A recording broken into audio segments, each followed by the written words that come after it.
हरे हरे कृष्णा। कृष्णा। सभी भक्तों का स्वागत है आपकी भगवत गीता क्लास में। अधिक तो पहले हम मंगलाचरण करते हैं।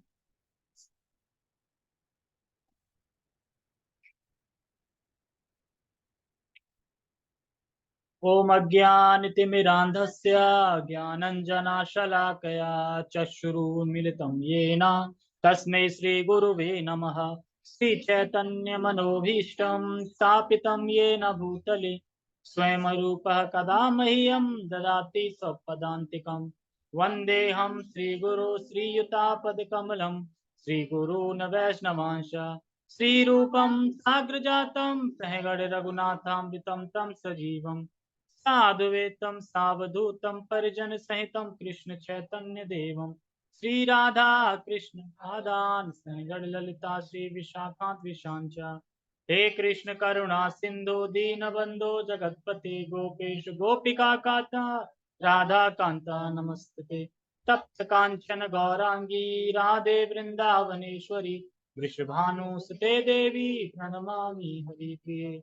वाञ्छाकल्पतरुभ्यश्च कृपा सिन्धुभ्यैव च पतितानां पावनेभ्यो वैष्णवेभ्यो नमो नमः। जय श्री कृष्ण चैतन्य प्रभु नित्यानंद श्री अद्वैत गदाधर श्रीवासादि गौर भक्त वृंद। हरे कृष्णा कृष्णा कृष्णा हरे हरे हरे राम राम राम हरे हरे। रामाय रामभद्राय रामचंद्राय वेधसे रघुनाथाय नाथाय सीताय पते नमः।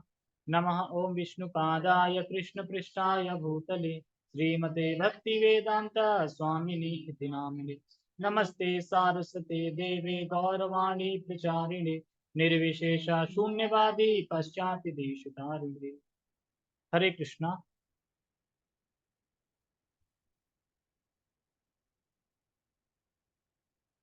ठीक है, श्लोक दिखाई देगा? अब कैसा दिखाई दे रहा है? ठीक दिखाई दे रहा है और बड़ा?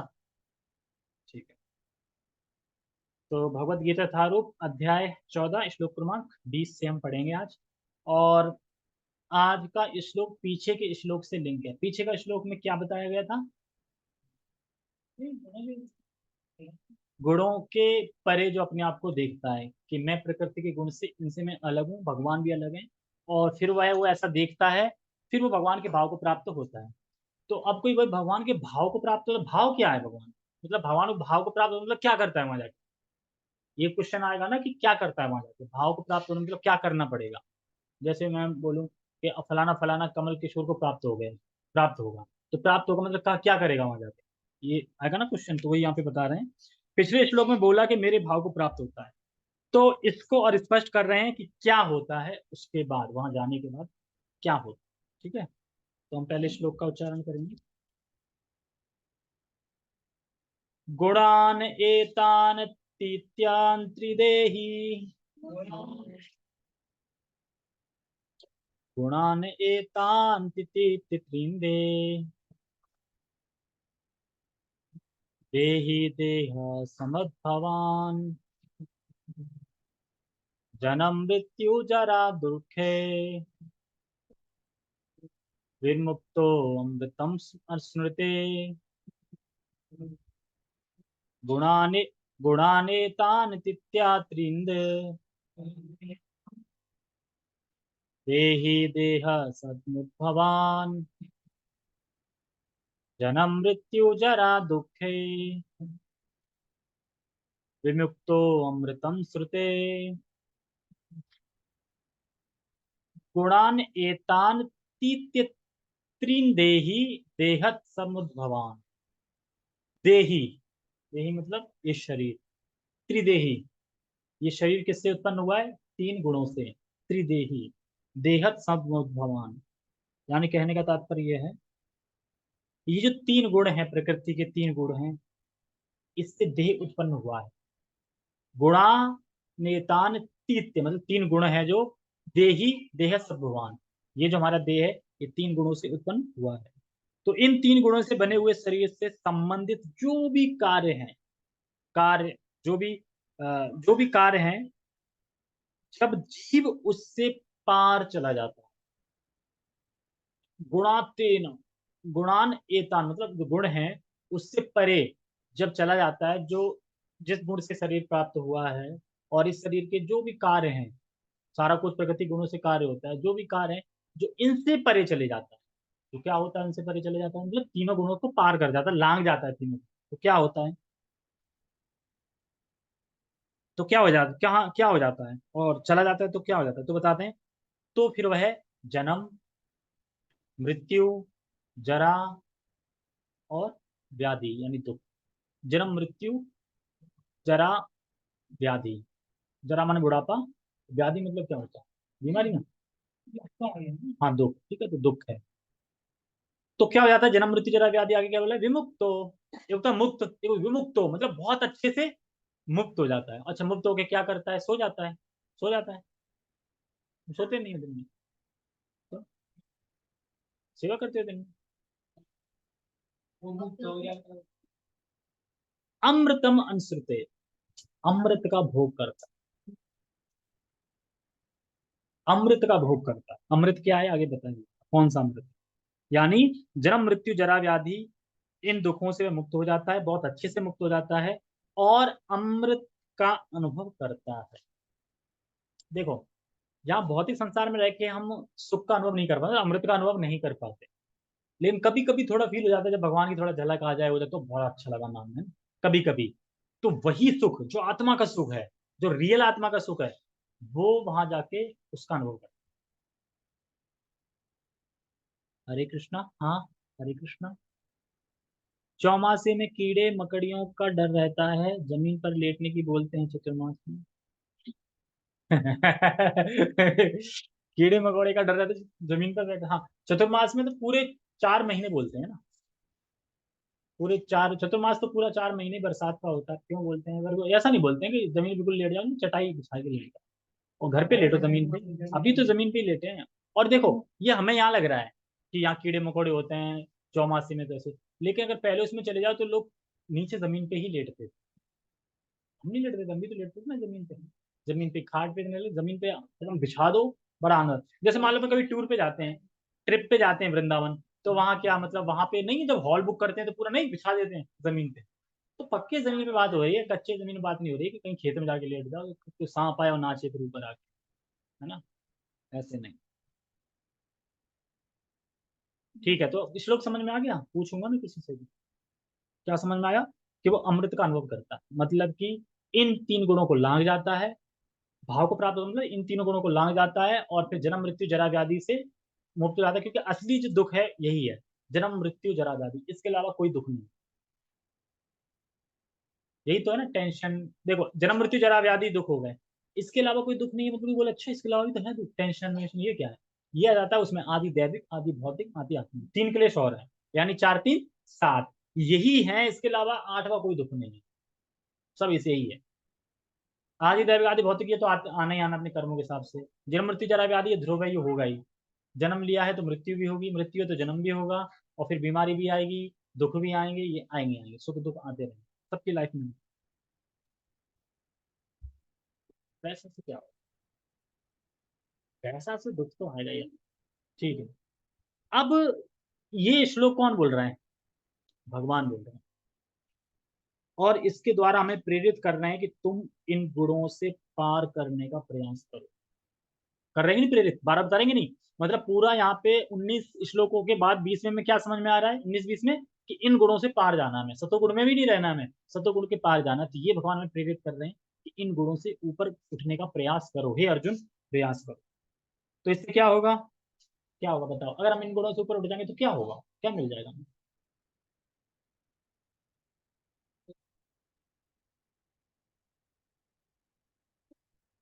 जन्म, मृत्यु, जरा, व्याधि, इनसे मुक्त हो जाएंगे, ये मिल जाएगा। और जब इनसे मुक्त हो जाएंगे तो फिर अमृत का भोग तो करेंगे ही करेंगे ना।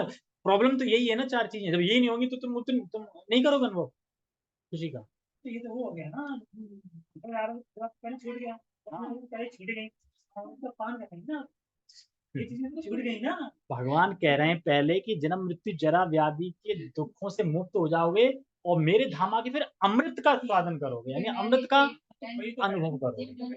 वो ये नहीं कह रहे हैं कि हे अर्जुन, तुम मेरे धाम आ जाओगे, अमृत का अनुभव करोगे, इसकी वजह से जन्म मृत्यु जरा व्याधि से तो मुक्त हो जाओगे। जन्म मृत्यु जरा व्याधि से मुक्त हो जाएगा जब दोनों से पार कर सकता है। और ये बात कहाँ की चल रही है? धाम तो जाएगा तो वो मरने के बाद जाएगा, जीते जी मुक्त हो जाएगा। अब तुम बताओ, अब कैसे बोल सकते हैं कि जब धाम चला जाएगा तो फिर जन्म मृत्यु जरा व्याधि, जीते जी यहाँ पे वो इन चारों कष्ट से दूर हो जाएगा। और एग्जाम भी बताऊंगा मैं भी कौन कौन। हाँ, मतलब वो यहाँ रहते रहते भी मुक्त है। वो वही अनुभव कर रहा है जो वहां गोलोक वृंदावन में करेगा, और मरने के बाद वहां पहुंच जाएगा। जैसे कभी नहीं होता कि हम हैं यहाँ पे पर कहीं और रहते हैं। हाँ, एग्जाम्पल एक से क्या ना। अच्छा, तुम शरीर की बात कर रहे हो, तो वही बात। आगे बढ़ते हैं। टेक्स्ट।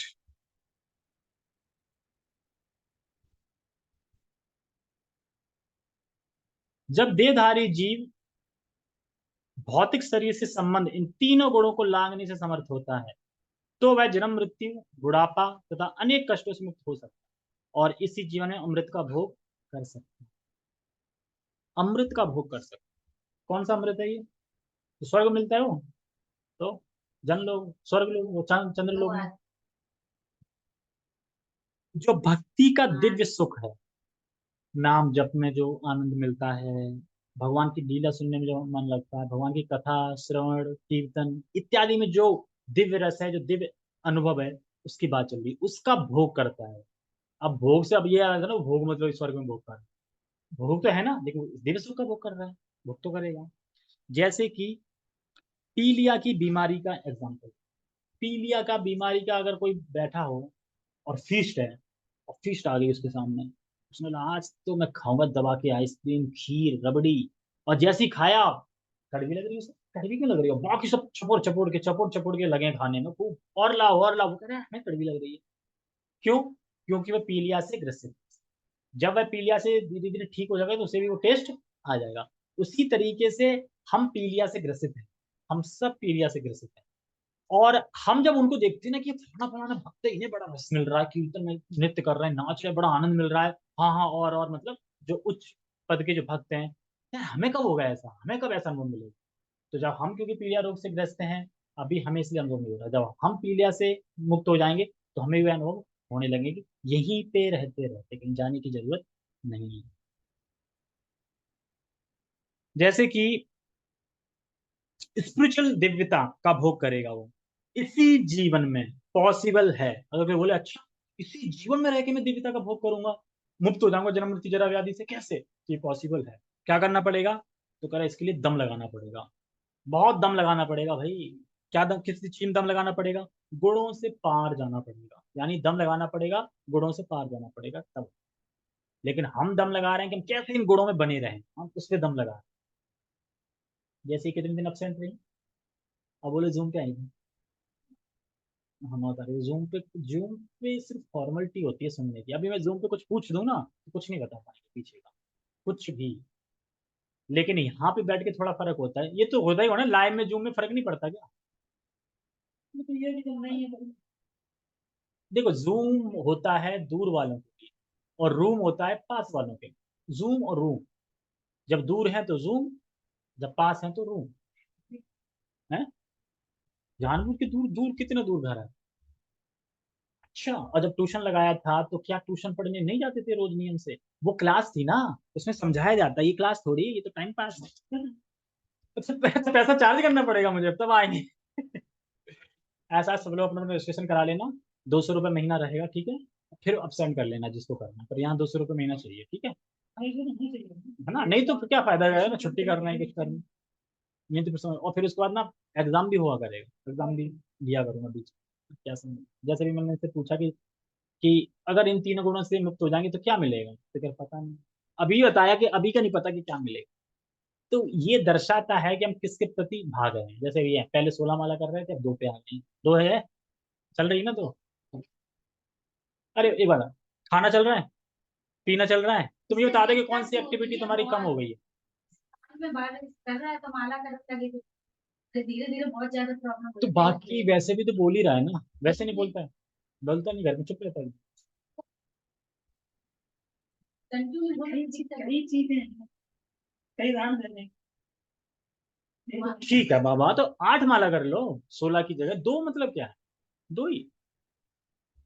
दो भी क्यों कर रहे हैं? मान लो वाइब्रेशन होती है, देखो वाइब्रेशन होती है तो ये बात, ओके ओके ओके, आपस में बात करनी है, रिकॉर्डिंग हो रही। मेरा कहने का तात्पर्य ये है, 2 सुबह कर लो, क्योंकि 2 के बाद ज्यादा करें तो वाइब्रेशन होने लगेगी ना। फिर उसका 2-3 घंटे बाद फिर 2 कर लो, फिर 2-3 घंटे बाद फिर 2 कर लो, फिर 2-3 घंटे बाद 2 कर लो, ऐसे 8 माला तो कर सकते हैं करना हो तो। ठीक है, क्योंकि अगर ऐसा कान में तो कुछ मत बोलो ना, चुप ही रहो ना, फिर बोलो ही मत कुछ। फिर भी तो इशारे में बात करो ना, फिर सारा कुछ भगवान ये देख रहे होंगे कि बाकी सब तो तुम बोल रहे हो, मम्मी खाना चाहिए, मम्मी ये चाहिए, मम्मी यहाँ चला जाओ, वो चला जाओ, लेकिन माला करने के लिए अब दर्द हो रहा है। तो ऐसा करो, 2-2 करके कर लो, अगर कंटिन्यू करने में दर्द होता है तो 2-2 करके कर। ये दिखाता है कि हम भगवान के प्रति समर्पित कितने हैं। क्योंकि देखो, आज ही मैं सुन रहा था, मैं इसलिए नहीं बोल रहा हूँ कि भाई मुझे कुछ द्वेष है, मैं इसलिए बोल रहा हूँ कि आज ही मैं क्लास में सुन रहा था कि भक्ति में विपरीत परिस्थिति आती है, उसमें अपने आप को कैसे कह रहा है, जो विपरीत परिस्थिति है वही भक्ति है। अनुकूल परिस्थिति में तो लोग क्या कहेंगे ना, घर वाले, किसी के घर वाले फेयरवेल हो मान लो, अरे तू माला क्यों नहीं कर रहा है, कर ले माला, तो घर वाले क्या कहेगा, माला हाँ कर लूंगा, माला कल कर लूंगा, क्योंकि घर वाले फेयरवेल है, मतलब विपरीत परिस्थिति नहीं है। जिसके घर वाले मतलब करने नहीं दे रहे हो, हाँ तुम चुपके से करो, रजाई में बैठ के करो, उसमें करो, वो परिस्थिति भगवान देखते हैं, अरे सारी चीजें विपरीत है फिर भी ये मेरा नाम ले रहा है। हाँ, इस पे तो कृपा करनी पड़ेगी। क्योंकि अनुकूल चीज में क्या है, हम अनुकूल चीज को तो हम कभी कभी इग्नोर भी कर देते हैं। मान लो कि तुम्हारे पास टाइम ही टाइम है करने का, तो हम छोड़ेंगे, अरे यानी बाद में कर लेंगे, लेकिन विपरीत परिस्थिति होगी तब क्या करोगे, यार करनी है मुझे माला है। यानी भगवान विपरीत परिस्थिति नहीं करनी चाहिए। मैं तुम्हें उतना स्मॉल कार्ड के वीडियो भेज दूंगा टेलीग्राम ग्रुप पे, उसमें तुम देखना, वो विपरीत परिस्थिति में माता जी क्वेश्चन करती है तो वो क्या कहते हैं, एक्चुअली असली रस तो विपरीत परिस्थिति में ही है। विपरीत परिस्थिति में ही तो डट के रहना है ना। अगर जिसने विपरीत परिस्थिति में भजन कर लिया वो अनुकूल परिस्थिति में भी कर लेगा, और जिसने विपरीत विपरीत परिस्थिति में नहीं कर रहा वो अनुकूल परिस्थिति में भी नहीं कर पाएगा। अभी कौन सी विपरीत परिस्थिति है तुम्हारी, इतनी ज्यादा नहीं है। अगर अपने आचार्यों का उनका लें तो उनने तो पता नहीं कितने कितने कष्ट थे फिर भी माला कर रहे। नहीं, होड़ की बात नहीं कर रहा हूँ, हम कम कर सकते हैं।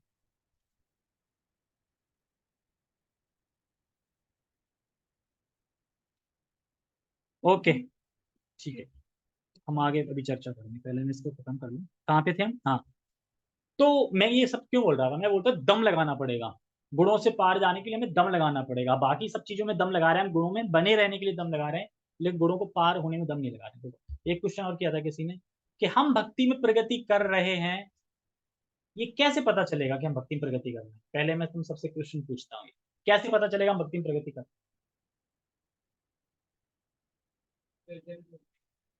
हैं? अच्छा, और रिजल्ट का बेकार लगेगा, मतलब बेकार लगेगा पर करेंगे, पर बेकार लगेगा है। घर के लोग दुश्मन हो जाए, आसक्ति कम होती जाएगी, भौतिक भोगों में आसक्ति कम होती जाएगी और स्पिरिचुअल में आसक्ति बढ़ती जाएगी। ये होता है। एक क्वेश्चन का जवाब क्या है, अगर तुम्हारी स्पिरिचुअल आसक्ति बढ़ रही है यानी भक्ति में प्रगति कर रहे हो, भौतिक आसक्ति बढ़ रही है यानी भक्ति में डाउन हो। ये खुद ही देख लो। ठीक है, तो यही है कि जोर लगाना पड़ेगा, गुणों के पार जाना पड़ेगा, तब दिव्यता का हम अनुभव कर पाएंगे। वो जो दिव्यता का अनुभव होगा वो जीते जी करेंगे, पॉसिबल है इसी जन्म में, यहीं पे रहते रहते। एग्जाम्पल देते हैं चैतन्य चरितमृत का। चैतन्य चरितमृत में एग्जाम्पल आता है कि जो भक्ति लता बीज है, उसके भगवान के नाम श्रवण कीर्तन से उसको जल देते देते देते देते वो लता धीरे धीरे धीरे धीरे धीरे ब्रह्मांड को भेद के गोलोक वृंदावन धाम में कृष्ण के चरणों में जाके आश्रय प्राप्त करती है भक्ति लता बीज। और फिर वहां पे फल लगता है भगवान के प्रेम का, और उस फल का आस्वादन करते हैं बैठे हुए। यानी लता कहाँ से गई, हृदय से गई लता, वहां जाके पहुंच गई, वहां फल लग गए, तो तुम्हें महसूस नहीं हुआ फल लग गए वहां, और उसका पान कौन करेगा, तुम बैठे बैठे इसी जगत में करो। तो समझ गए हम, इसी जगत में तो जो भी अपने आचार्य शिला प्रभुपाद जी हुए, जयप्रकाश स्वामी हुए, तो ये बैठे बैठे आस्वादन कर रहे थे यहीं पे, मुक्त होकर, कि गुरु से परे थे। लेकिन एक ह्यूमन बॉडी में आए शिक्षा देने के लिए तो दिख रहे हैं, बीमार हो रहे हैं, ये सब हो रहे हैं, पर ऐसा कुछ नहीं है। वो सिर्फ उसके क्या हुआ,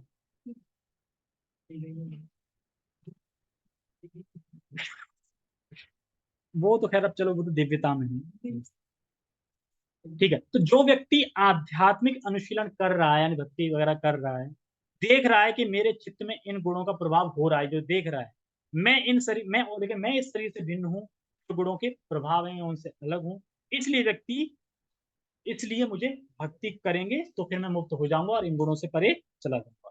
नहीं तो अगर गुणों के अधीन रहूंगा तो फिर क्या होगा, अगर हम गुणों के अधीन रहेंगे तो क्या होगा, जन्म मृत्यु जरा व्याधि, इसी में फंसते रहेंगे फंसते रहेंगे फंसते रहेंगे। जैसे कि आज ही मैं कथा में सुन रहा था, बहुत अच्छी सी तरह है कि हम कैसे भगवान को सरेंडर हो, कैसे भगवान पे आश्रित हो पाए, कैसे भगवान पे एकदम समर्पित हो पाए पूर्ण रूप से, कि हर चीज भगवान पे छोड़ दें। 84 लाख योनियां हैं जो भगवान ने बनाई है। 84 लाख योनों में 80 लाख योनियां, कभी क्या वो भगवान के मंदिर गई है पूजने गई, भगवान दे दो कुछ खाने के लिए नहीं है, दे दो भगवान दे दो, कोई मांगने गया है? अपने आप भगवान सबको खिला रहे हैं कि नहीं खिला रहे, बिना मांगे खिला रहे हैं। कितनी लाख योनि को? 80 लाख योनि को। तो क्या तुम्हें नहीं खिलाएंगे? जो मांगने नहीं जा रहा है उसको खिला रहा है, जो मांगने जाएगा उसको नहीं खिलाएंगे? बहुत अच्छी बात लगी मुझे, भागवतम से थी कि वास्तव में 80 लाख योनियां जो है वो जाती हैं। पेड़ कभी गया है कि भगवान मुझे खिलाओ, मुझे है नहीं मैं भूखा मर रहा हूँ, या कोई जानवर गया हो, कुत्ता गया हो, कोई गया हो फिर भी मिल रहा है ना? हाथी मान लो, हाथी कभी गया है भगवान के मंदिर गया हो, कह रहा हो दे दो मुझे कुछ, फिर भी खा रहा है टन। तो कौन व्यवस्था है, मतलब बिना मांगे भगवान सबको। तो मांगने पे क्यों नहीं देंगे? मांगेंगे तो अच्छा लगे, मांगते मुझसे मांगे तो है। जैसे कि मान लो पापा 10 रुपए दे दो, अरे बेटा ये कितने सारे पैसे रखे, तेरे ही तो है ये, पापा 10 रुपए दे दो, तो क्या मना कर देंगे पापा? चल ठीक है तू नहीं ले रहा है, ले चल 10। तो भगवान के पास तो असंख्य लक्ष्मियां हैं, हम जो मांगेंगे मिलेगा, लेकिन पूर्ण समर्पित होंगे तो। लेकिन अगर मान लो समर्पित है नहीं और फिर मांगने जा रहे हैं तो फिर तो कर्मों के हिसाब से होगा, वैसे होगा। तो यही इस श्लोक का बता रहे हैं, इस श्लोक की स्टेज बताते हैं 18 अध्याय का 53 नंबर श्लोक कुछ है, 54 नंबर श्लोक है शायद। ब्रह्म भूता प्रसन्नात्मा। तो वह ब्रह्मभूत प्रसन्नात्मा हो जाता है, मतलब कि उसके अब लाइफ में कोई भी स्थिति आए उसे शोक नहीं होता, कोई चीज छूट गई शोक नहीं है उसका, मतलब वह ब्रह्मभूत प्रसन्नात्मा रहता है हमेशा, मतलब आत्मा के स्तर पे आ जाता है। उसी को गुणातीत बोलते हैं कि गुणों के परे जा चुका है, और वह भगवान की भक्ति से संतुष्ट है और सभी जीवों को समान रूप से देखता है और प्रेमा भक्ति को प्राप्त करता है। ठीक है, तात्पर्य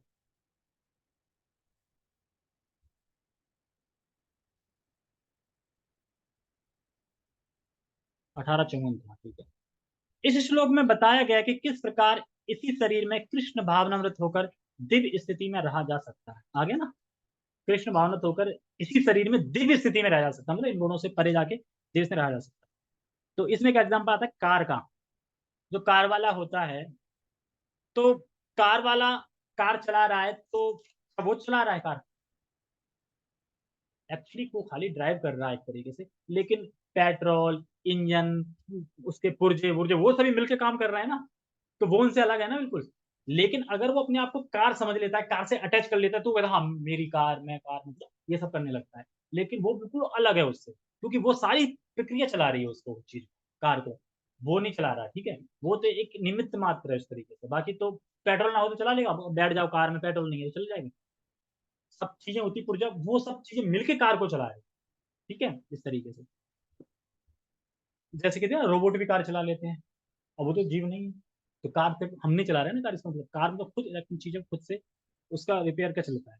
तो यही, लेकिन मतलब अगर हम उसको अपने आप को कनेक्ट कर लेंगे कार से, तो फिर हम मान लेंगे अपने आप को। तो इसी तरह जीव शरीर में है, मतलब हम शरीर में हैं, और जीव समझे कि मैं दिव्य हूं। तो हम शरीर में है, लेकिन हमें ये शरीर में रहते हुए समझना है कि मैं दिव्य हूं, तभी तो इन गुणों से परे पार जा पाएंगे ना। अपने आप को इन गुणों से अलग कब देख पाएंगे, जब हम ये सोचें कि मैं इस शरीर में तो रह रहा हूं लेकिन मैं दिव्य हूँ। ये शरीर दिव्य नहीं है, मैं दिव्य हूँ, ये शरीर तो 3 गुणों से बना हुआ है। मान लो कि अब बुखार है, तो क्या बुखार की ट्रेनिंग करेंगे कि बुखार कैसे आया, कहाँ से स्टार्ट हुआ, कैसे 100 डिग्री पहुंच गया, ये करेंगे? फिर ये सोचेंगे कि कैसे मैं क्या दवा लूं, कैसे ठीक होगा, यही सोचेंगे ना। तो उसी तरीके से मैं इस शरीर में हूं, तो मैं आपको ये सोचना है कि मैं दिव्य हूँ, और कैसे मुझे अभी अपने आप को इस संतुलन पे लाना है, इस सोच पे लाना है कि मैं बिल्कुल भिन्न हूँ, इससे अलग हूँ। तो इसीलिए फिर हम इस शरीर में रहते हुए भी प्रकृति के 3 गुणों से परे हो सकते हैं। तो यही भगवान तो श्रील प्रभुपाद जी यहाँ पे बता रहे हैं। तो ये बता रहे हैं कि तो हम इस शरीर में हैं, तो मैनेजमेंट किस तरह करें कि हम भोग दिव्य स्तर पर रहें और धाम जा सके, ये सब वगैरह वगैरह। ठीक है। संस्कृत शब्द देही का अर्थ है देहधारी। यद्यपि मनुष्य इस भौतिक शरीर के भीतर रहता है, लेकिन अपने आध्यात्मिक ज्ञान की उन्नति के द्वारा वह प्रकृति के गुणों के प्रभाव से मुक्त हो सकता है। ये एग्जांपल देते हैं नारियल का। कच्चा नारियल, पका नारियल, क्या फर्क है दोनों नारियलों में? दोनों अच्छे हैं ना, कच्चा नारियल ज्यादा अच्छा लगता है, पानी निकलता है उसमें, कच्चे में नहीं, पक्के में नहीं निकलता। यानी जो कच्चा नारियल है हो गया है, यानी और गुणों से वो आसक्त है। कच्चा नारियल मतलब क्या हुआ, दिखाई दे रहा है सबको? ठीक है। जो कच्चा नारियल है ये हो गया देह, और ये गुणों में आ सकता है, यानी प्रकृति के गुणों में आ सकते हैं। और एक हो गया पक्का नारियल, और इसमें देह से मुक्त हो चुका है। तो ये यहाँ पे बता रहे हैं कि आध्यात्मिक ज्ञान की उन्नति द्वारा वह प्रकृति गुणों के प्रभाव से मुक्त हो जाता है। यानी हम कच्चे नारियल है, हमें पक्का नारियल बनना है। कच्चे नारियल मतलब कि हम गुणों से आ सकते हैं, पक्का नारियल मतलब गुणों से अब मुक्त है। अलग हो गया ना उसमें। तो ये बेस्ट एग्जाम्पल देते हैं नारियल। और इसी में प्रभुपाद जी का जैसा था कि प्रभुपाद जी जब शरीर त्याग रहे थे तो डॉक्टर उन्हें चेक कर रहा था, कह रहा था कि ऐसे कैसे हो सकता है, जिस कष्ट में ये अभी हैं उस कष्ट में तो अगर कोई इंसान होता तो वो चीखता भी, अभी तो चीखना चाहिए था इनको दर्द को, और ये भागवतों में ट्रांसलेट कर रहा है। तो किस स्थिति में होता प्रभुपाद जी? दिव्य स्थिति में है कि नहीं? देखने में लग रहे हैं लेकिन है दिव्य स्थिति।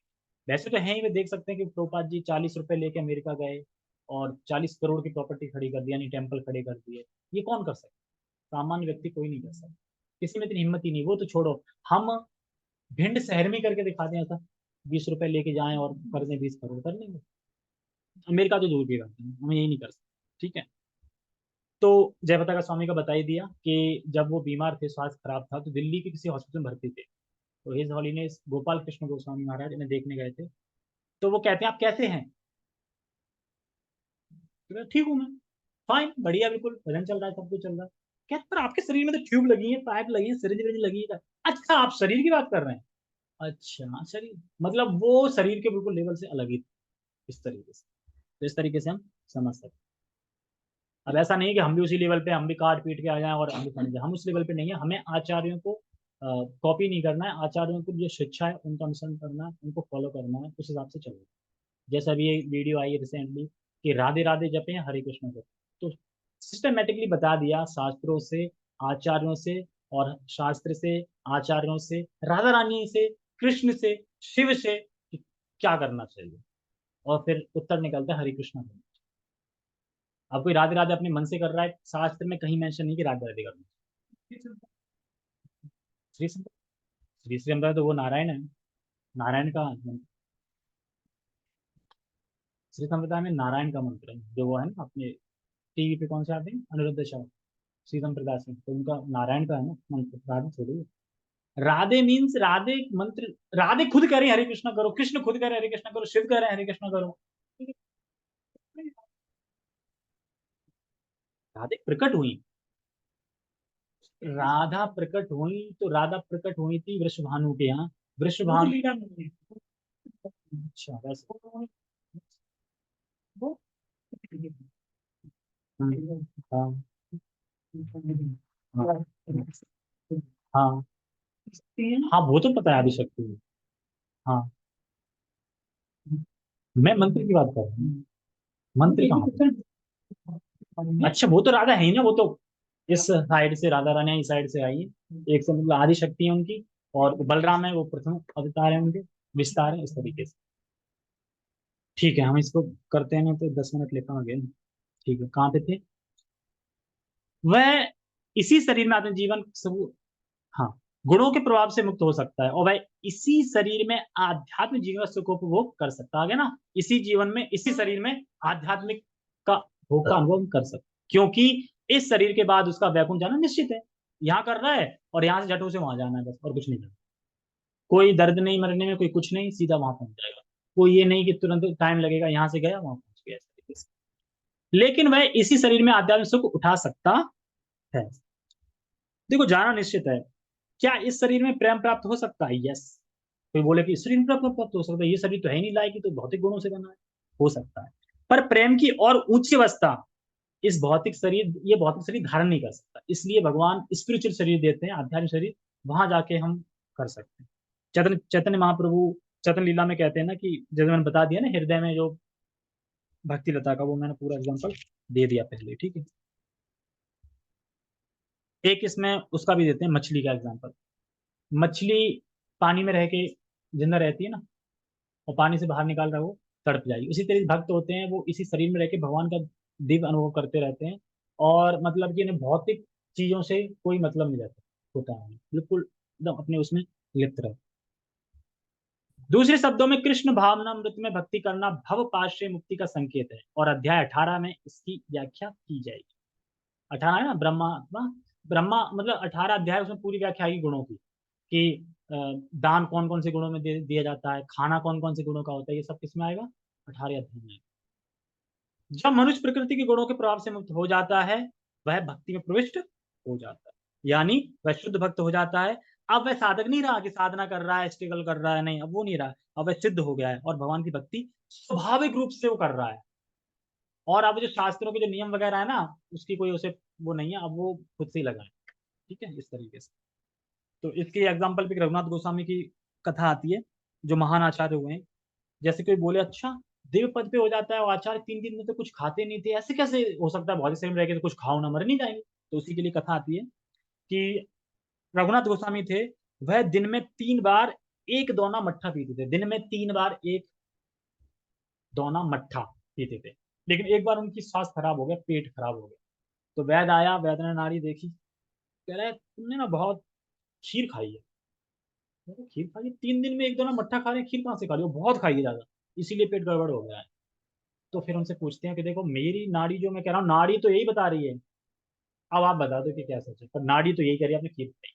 तो वह कहते हैं हाँ कि मैं मन में मतलब श्री राधा रानी कृष्ण को ऑफरिंग करी थी, खीर बनाई थी, तो वो खीर मैंने मन में बहुत अधिक खा ली। तो यानी वहां खीर खाई मन में, और यहाँ पेट गड़बड़ हो गया, खीर खा ली। तो आप समझ सकते हैं इसको। इसको हम नहीं समझ सकते, इसे सिर्फ स्वीकार कर सकते हैं, ठीक है, तो स्वीकार कर। हरे कृष्णा।